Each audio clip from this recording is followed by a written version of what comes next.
morning, ladies and gentlemen. Just thought I'd show you the latest product that I'm developing at the moment. This is here it is, this little gadget here.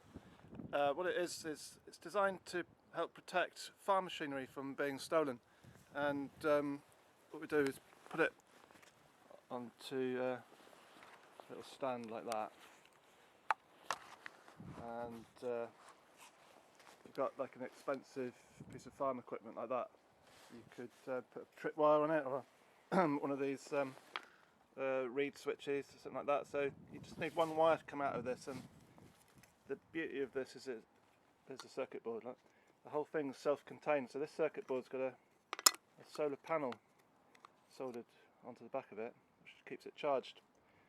So that'll keep this little coin cell charged, and that's all it needs to protect this machine, because this one would be on basically a tripwire, so the whole circuit is kept in deep sleep or off. There's actually no discharge other than self-discharge of the battery. So that's what the solar cell is doing, is just keeping the battery topped up. If somebody wants to try and steal your farm machinery, it activates this reed switch and sends a high-powered radio signal to a LoRa gateway. This circuit board actually worked quite well and did what I wanted it to do, but I decided to take the project a little bit further and add some more features. And here it is. It's in the sunlight, and what happens is when the battery gets charged enough, it will send a signal to the LoRa gateway as and when the battery has enough charge. So every now and again it sends a beep beep beep indicating that it's sent. And so this is some additional circuitry which is required to do this. It's just an extra feature, and eventually I'd like to monitor one of my beehives with it.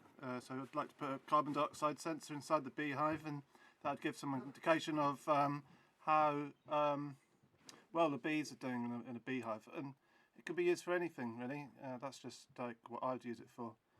But it requires extra circuitry. I'll show you now on the other screen. Here it is. This is the new design, version 2, and it can accept a bigger battery if necessary. Coin cell's fine, but hey, why not have the option to put a bigger battery on? And this one will accept 4 solar panels, so harvest 4 times much sunlight from the light. It also works in ambient light conditions, like in an office or something like that. So it doesn't have to be in direct sunlight. So yeah, these monocrystalline solar cells are really sensitive to low levels of sunlight. And this is what the new circuit looks like. It's a load of transistors working as switches.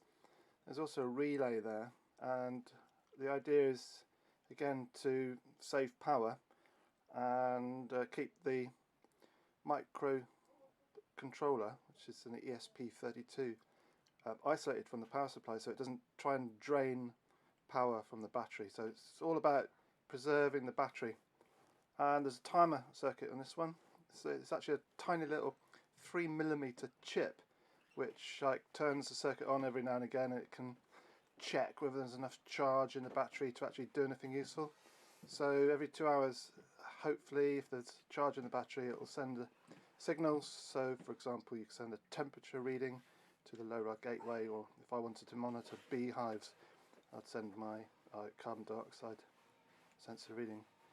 And yeah, that's it. As soon as these components arrive, I'll put it back on that prototype which I showed earlier, and test it before sending the drawing off to China for PCBs to be made.